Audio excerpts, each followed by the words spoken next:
Olá novamente, voltamos após o nosso breve intervalo.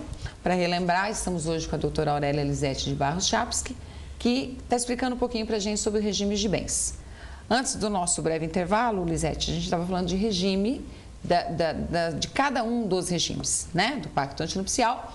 E aí, você ficou de falar para a gente do regime da participação final dos aquestos. A gente deixou ele para depois do intervalo pela complexidade dele e pela inovação, né? Porque a gente sabe que é um regime que veio com o Código Civil de 2002 que não havia antes. Então, explica um pouquinho para a gente, um pouquinho mais dos regimes de bens em geral. Eu vou só explicar. Quer dizer, primeiramente, já tinha falado do regime da comunhão parcial, já expliquei como seria esse regime. O da comunhão universal, onde tudo se comunica, os bens herdados, os bens doados, a não ser que tenha alguma cláusula de incomunicabilidade, né? Que é a exceção. Sobre esses bens, que é uma exceção. E no regime da comunhão, da separação total de bens, nós temos dois tipos, né? A separação obrigatória, isto é, em alguns casos a lei determina que esse regime seja o da separação, quando maior de 70 anos ou menor de 18 anos, por exemplo. O Código Civil tem um artigo específico, que acho que é 1641, que trata dessas... 16. Oi?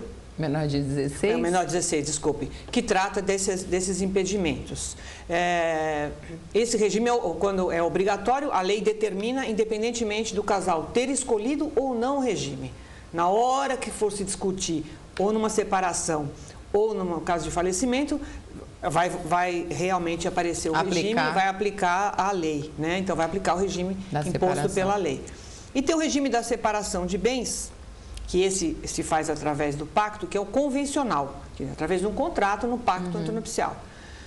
Uma coisa importante que eu já vi muita discussão sobre isso, então eu acho sempre interessante a gente pecar por excesso, né? Lógico. Se você tiver no pacto que o regime é o da separação de bens, tem que estar expresso que os aquestos também não se comunicam.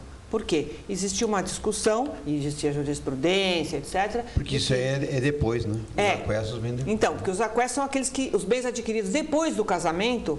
Então, sim, alguns entendiam tudo que, mesmo que você tivesse escolhido o regime da separação de bens, que tivesse no pacto o regime da separação, entendia-se que aquilo que foi adquirido depois do casamento se comunicava. Então teria que estar expressamente declarado no pacto que o regime escolhido foi o da separação e que os aquestos também não se comunicavam. Então, e muita gente não sabia disso. É interessante você estar colocando, porque, veja, no regime da separação legal de bens, se aplicarmos a nossa súmula, né, conhecida, 477, é dessa forma que vai vigorar. E agora, essa que você está me colocando, eu estou achando interessante porque eu nunca tinha pensado nisso. Quer dizer, se eu escolher separação de bens, se eu não deixar expressamente que os aquestos também não comunicam, eu posso correr o risco desta comunicação também. Também. Então, ele fica, analogicamente, próximo ao da separação legal. Exatamente. Aí vai depender da argumentação do advogado e da cabeça do juiz. Exatamente. E aí tá vendo você como fica é bom, Elisete, ter vindo inseguro, aqui? né? Eu já não sabia disso. Mas veja porque eu falo que tem que se consultar o advogado antes de casar. Antes, para não deixar margem a dúvida. Para não ter problema, né? Agora, doutora Elisete, me diga uma coisa. Eu caso por um regime que eu escolhi ou que não escolhi por ignorância. Aí lá na frente, depois de 5 anos, 6 anos, 10 anos de casado, aí eu falo, puxa vida, eu quero mudar de regime. Né? Ao invés de mudar de cônjuge, ele muda o regime. Tá. Isso é possível? Acho que sai mais barato. E se é possível, qual é a forma da gente fazer isso? Tá. Isso hoje é possível. E é só uma vez que pode mudar? Não, eu vou explicar. Isso é possível, sim, mudar o regime de bens hoje, e que a partir de 2010 isso foi possível, tem a lei que autorizou, que eu sempre fui contra. Mas a gente sempre vai se moldando as mudanças, né? E é possível, porque eu sempre imaginei o seguinte, alguém tem interesse em mudar o regime de bens, se não for para lesar alguém, qual seria a finalidade? Mas aí quando a gente vai ver exatamente o que eu falei, pessoal do mercado financeiro, de cargos de confiança, ou na política, ou em multinacionais, etc. Questão de sociedade entre os cônjuges. Exatamente, né? sociedade entre os cônjuges. Então, em função disso, houve realmente uma mudança nesse sentido. E eu acho que é possível, sim. Tem que ser um pedido judicial, quer dizer, tem que ser o casal tem que estar de acordo, ambos têm que requerer ao juiz e justificar os motivos dessa mudança de regime. E provando, obviamente, com certidões negativas, que não tem protesto, que não tem ações contra. Que isso não venha a lesar terceiros. Não venha a lesar, é um fato mais importante, que não venha a lesar terceiros. E todos os casos que eu já pedi alteração do regime nunca foram deferidos. Todos foram deferidos. Justificados, que nunca foram. Eu vi também uma discussão que se questiona essa justificativa, né, se deveria ou não. Se por causa da razão, não, agora a partir de agora vamos mudar o regime, cada um cuida do seu e tal. Simplesmente isso poderia, vamos dizer assim, autorizar o pedido de alteração do regime. Eu nunca tive nenhum pedido recusado, mas todos foram justificados. E esse é um processo que, mais ou menos, é rápido, porque se tem que ter a concordância dos dois, Sim. Se for concedido, ele termina morrendo na primeira instância. Né? Sim, Nunca vai haver recurso, porque se as partes foram atendidas, não vão recorrer. O que eu acho também que talvez isso daí, como hoje se faz a separação, divórcio por escritura, quando não tem menores, etc., né, única paz, eu acho que também essa alteração de regime de bens, no futuro, né, vai terminar sendo feito em cartório, essa judicial. Estão terceirizando da justiça em vários pontos. Exatamente. A questão aí seria a análise do interesse de terceiros. Sim. Que eu acredito que o cartório não quer assumir essa responsabilidade. Não, e não estaria, né, de toda forma, preparado para aferir isso. Porque se o interesse maior aí que se resguarda não é o do casal e sim o de terceiros, é muito perigoso administrativamente um negócio desse. Né? E, enfim, eu acredito que vai demorar um pouquinho para a gente estar preparado para isso. Lisete, eu queria que você falasse rapidamente para a gente, porque a gente tem uma pergunta bem interessante com relação à união estável, né? Porque a gente está falando muito do cônjuge, como é que fica a união estável. Mas eu queria saber de você antes, no caso de separação de fato, porque a gente sabe, né, todos nós aqui somos da área, a gente sabe que isso é uma verdadeira guerra, quer dizer, o marido separa ou a mulher deixa o seu esposo e aí passam a comprar bens em nome de outros e aquela discussão é assim, não, é porque eu ainda não oficializei a separação, então eu preciso comprar no nome de outra pessoa. Então, como é que ficaria a partilha desse patrimônio no caso de uma separação de fato? Ou seja, eu deixei o meu marido e a minha vida continua, eu começo a adquirir patrimônio. A prática que a gente vê é que eu faria essa aquisição em nome do Clóvis. Não, porque eu ainda não oficializei, né? Ou o contrário, Clóvis, né? Eu não oficializei a minha separação. Como é que fica, então, no caso de separação de fato, a verificação desse patrimônio e o que é passível de divisão? Essa é uma situação mais complicada, porque é que nem eu falo que a união estável, se você não fizer um contrato de união estável, você nunca sabe a data exata do início. Eu até brinco com os meus alunos que se eles resolverem viver em união estável, né, para os homens, ele vai na Tiffany, compra um anelzinho, tal, para a mulher faz o bolo, chama a família toda e formaliza, tira uma foto, a data do início. Hoje acho que está fácil. Hoje está fácil. Não brinca. No Facebook fala, passei a partir de hoje a viver em união estável. Não brinca, porque eu já tive um caso que eu juntei foto de um almoço que foi feito para marcar a união. Mas isso é prova. É prova, lógico. A única coisa e que agora, com a possibilidade lá da prova da certidão notarial, agora está muito fácil. Sim, agora está mais fácil. Tá muito fácil mais fácil. Mas com a separação de fato, nós não temos essa prova, fica mais difícil, né? Porque muitas vezes o marido sai de casa, volta, depois tenha tido uma guerra e tenha dado polícia, aí tem um boletim. Exatamente. Né? Assim, na paz é muito difícil, né? Então aí vai ter que provar, porque às vezes continua tendo conta conjunta, a correspondência no mesmo endereço, então tem que provar. Mas eu entendo que isso é uma coisa de testemunhas, de documentos, é uma prova que vai ter que fazer. Mas eu acho que um prazo razoável, que a lei até fala no artigo 1576, né, que o cônjuge é herdeiro desde que não tenha sido separado de fato há mais de 2 anos. Né? Então, acho que um prazo razoável... A lei civil, em cada momento, ela traz um prazo. 2 anos, 5 anos, 5 anos, depois é 1 ano, mas você nunca sabe. Né? Por isso que quando a pessoa, às vezes... eu já reparei uma coisa, as pessoas, quando mais tempo casada, quando vão se separar... dificilmente é muito rápido, né? Eu já fiquei fazendo uma separação de um casal, mais de 30 anos, quase que 1 ano, tentando compor aquilo, porque... mas naquele período, ela já queria pegar o dinheiro dela e queria comprar outro imóvel. Bom, você não vai poder comprar nada agora no seu nome. E essa é a verdade.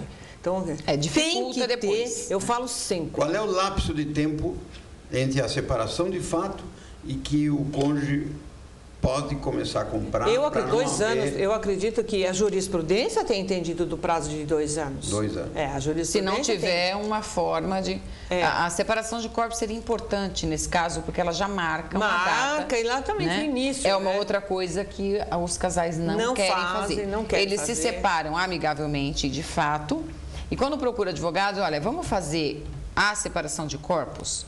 Eu, pessoalmente, faço muito. Porque eu tenho aí agora, não é uma autorização judicial para ele ou ela sair de casa. É um momento que eu tenho judicialmente reconhecido como tchau. O que foi adquirido depois daquilo, desde que não seja com bens, fruto ainda da união, tipo uma conta bancária escondida, né? Um caixa 2, digamos assim, seria interessante, mas sem isso fica difícil comprovar. No caso de separação de fato, por exemplo, o que tem acontecido, que eu já vi várias vezes, que o casal, de comum acordo, decide se separar de casa, pelo menos por hora, né, no momento, e aí assina um documento consentindo um ao outro essa separação, a saída de um deles de casa, inclusive às vezes com filhos, etc., para que isso sirva de prova. A fixação de uma data. É uma fixação marco, né? de uma data, exatamente, do início da separação de fato. Para que depois possam repensar se vão voltar, se não vão voltar, se vão oficializar a separação, o divórcio. Então, existe esse tipo de prova que pode ser feito. Mas, efetivamente, é bem difícil provar o início dessa separação. Porque é o que eu falei, de vez em quando se separa, depois ele volta, depois então não sabe efetivamente a partir de quando essa separação se deu. É bem complicado. E aí se houver consenso entre os dois, né? Porque a confusão dá quando tem briga, né? Às vezes até volta e vai e não há nenhum problema, né? Mas quando há o questionamento, né? Quando um aumenta o olho, né? Fala, pô, o meu marido está ficando rico e eu estou ficando pobre. Ou a gente tem a mania de dizer que o homem sai de casa. Hoje nós temos várias situações, a coisa está mudando, né? Está mudando. As mulheres não estão assim. Direitos iguais. As mulheres não estão assim tão submissas como era antigamente. Elas estão criando asinhas, né? E estão voando também. Lógico. Nós estamos falando em união estável e muita gente fica na dúvida, porque isso aí já passou por tanta construção de jurisprudência, de legislação, né? Outro dia eu atendi um cliente e perguntei para ele, qual é o seu estado civil? Ele falou, não, doutor, eu vivo em união estável. E há quanto tempo? 30 dias. Digo, meu filho, 30 dias não é união estável, você não está nem no estágio probatório ainda, né? É muito pouco. É muito pouco. O que se considera hoje, para que o nosso telespectador possa tirar essa dúvida, o que se considera hoje união estável, doutora Lisete? Hoje nós temos mais uma qualificação, né? Que é o namoro qualificado. Namoro qualificado, que é menos que a união estável. E depois tem o ficante. Tem o ficante, exatamente. Os meus alunos me ensinaram assim, ficante, peguete, eu fiquei assustadíssima. É isso mesmo, mas o que acontece na união estável não é só morar junto, né? Tem que ter algo mais, tem que ter aquela intenção de constituir família. Compartilhar. Compartilhar, dividir, mais... Contas, despesas, leito. Tudo. Tudo, tem né? que ter o ânimo de construir uma família. Né? Tem que ter, exatamente. O âmbito é esse, quer dizer, a finalidade é essa. Não importa se querem ter filhos ou não, mas é de formar uma família. Mas não necessariamente tem que morar junto, né? Porque... Não necessariamente, mas... Já existe entendimento de que... Lógico, eu moro no Butantã, outro mora agora é que isso em Arujá e pode perfeitamente viver em união estável. É verdade. Mas, na minha opinião, esse tipo de reconhecimento de união estável, da mesma forma que a indenização por dano moral, virou uma... Casa de ninguém. Entendeu? Todo mundo vive união estável quando convém. Quando convém, pode prestar atenção. Né? Então, é só você saber quem quer viver aqui quando convém. Enquanto estão juntos, infelizmente, os homens estão em condição inferior nesses casos de união estável. Porque eu falo sempre, né? Os homens são espertos, mas as mulheres, quando querem ser espertas, elas dão de 10 a 0. Ah, não. Então, em caso de união estável, eu já tive casos em que que era namorada, não moravam junto, não tinham intenção de constituir família, um não frequentava a família do outro, mas era uma companheira de viagens, de jantar, quer dizer, as coisas boas, né? E quando ele não quis mais, ela entrou com uma ação pedindo metade do patrimônio dele. Então, e fotos é que não faltavam. Não, mas ela tinha até as etiquetinhas da mala de viagem, das viagens no exterior, do hotel, que ela ficava bem junto. intencionada, né? Bem intencionada. Então, ela tinha tudo. Ela, como a faxineira... Tinha um álbum de recordações, a faxineira era a mesma, dos dois era a mesma. Nossa. Então, ela teve acesso a documentos que ele nunca mostrou nem nada. Ela foi lá com a faxineira e tal e teve acesso a documentos dele. Então, a patrimônio que ele já tinha, trabalhava no mercado financeiro, então tem uma movimentação muito grande, né? Então é isso, eu acho que tem que se precaver, tem que tomar cuidado, tem que regularizar. Achou que está vivendo em união estável? Vamos fazer o contrato. Porque isso você elimina, fixa novamente aquela data. Você fixa a data e você elimina os problemas. Que você recebeu uma herança, aí você, com aquele dinheiro da herança, tudo bem, você recebeu um imóvel, você vende aquele imóvel e você vai comprar agora na constância da união estável. Até você provar, a não ser que você faça constar no termo de aquisição que aquele dinheiro é proveniente da herança, do imóvel que você recebeu. É o que a gente sempre alerta, aconselha. Né? Você sabe que eu tenho um casal homoafetivo. O assunto é interessante, mas nós estamos recebendo ali 1001 recado que o tempo já foi. Nossa, gente, que pena. Posso falar só uma coisinha rápida? Como é que passa? Eu não falei da participação final dos aquestos. Isso nós vamos ter outra... Nós vamos ter outra entrevista, porque tem muito assunto para ser discutido ainda, né, doutora Rosana? O Fábio é o nosso inimigo número 1 ali. O Fábio... Ele é o dono do relógio. Ele é o dono do relógio. Quando o Fábio dá o sinal é porque o tempo já foi. Então, tá bom. Mas, olha... A gente vai ter que marcar uma outra, Elisete. Perfeito. Suas ordens. O assunto realmente é interessantíssimo. Não se esgota em meia hora de entrevista, com certeza, né?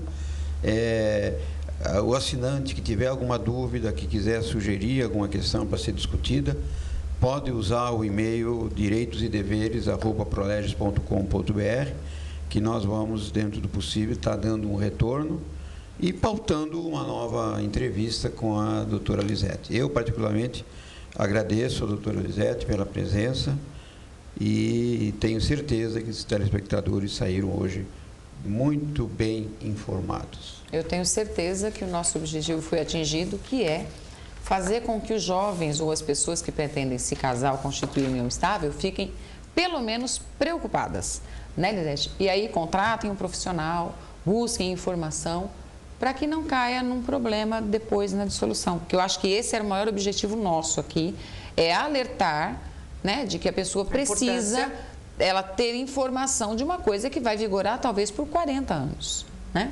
Queria que você fizesse as suas considerações finais e já te agradeço antecipadamente por ter vindo. Então, é exatamente isso que a doutora Rosana falou. Isso é só um alerta para saberem do que seria necessário antes de constituir uma união estável, constituir uma família, união homoafetiva, né, que é interessante, sim, pensar nas regras que vão vigorar durante essa convivência, né? Porque na hora de uma dissolução, o problema está praticamente resolvido. Tá ok. Muito Obrigada, bem. Elisete. Obrigada. Obrigada, Clóvis. Obrigado. Até um próximo programa.